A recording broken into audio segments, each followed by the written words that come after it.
হাসিনার ছেলেরা ডোনাল্ড ট্রাম্পের ছবি নিয়ে মিছিল করবে, হাসিনা বলে দিয়েছিল, ভারত পরামর্শ দিয়েছিল। তাই জনগণ রাম ধুলাই দিয়ে এই যে নূর হোসেন চত্বর থেকে বিতাড়িত করছে।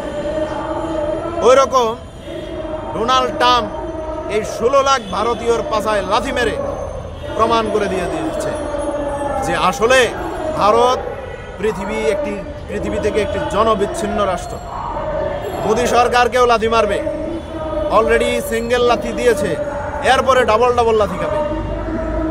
বলেছে ভারত নাকি বিশাল শক্তিধর রাষ্ট্র, 17 জন মিলে যে রাষ্ট্রটিকে দখল করা যায় সেই রাষ্ট্রটি নাকি বিশাল শক্তিধর রাষ্ট্র। মহিক রঞ্জন বলে যে প্যান্টের পিছনের পকেটে 50 খানা নিউক্লিয়ার অস্ত্র নিয়ে তারা বসে আছে। কোথায় তাদের অস্ত্র? কোথায়? আমার দেশের কোনো অস্ত্র নাই, দরকার নাই।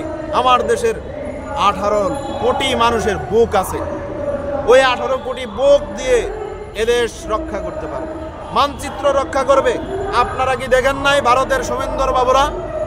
আমার একজন কৃষক কাঁচি হাতে নিয়ে গেছে, আর কিছুই না, ওই কাঁচি দেখে আপনারা লেজ গোটায় পালাইতে বাধ্য হয়েছে।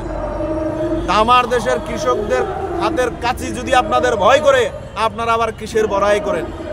আমরা বলছি আপনারা আপনাদের প্রতিবেশীর সীমা রাখা আপনারা লঙ্ঘন করবেন না। আমরা আপনাদের সাথে বন্ধুত্ব করব ন্যায্যতার ভিত্তিতে, দাসত্বের ভিত্তিতে না। আপনারা আমাদের প্রভু না, আমাদের বন্ধু হতে পারবেন, সেই সুযোগ আপনারা পাবেন। কিন্তু বন্ধুত্ব কি জিনিস সেটা আপনাদের বুঝতে হবে। আপনাদের বন্ধুত্ব পৃথিবীর কোনো রাষ্ট্রের সাথে নাই, সেই জন্য আপনারা বন্ধুত্ব কি জিনিস বুঝেন না। তবে ধন্যবাদ জানাই ডোনাল্ড ট্রাম্পকে, এরকম বর্বর লাথি ভারতের পাছায় অনবরত যেন মারতে থাকে।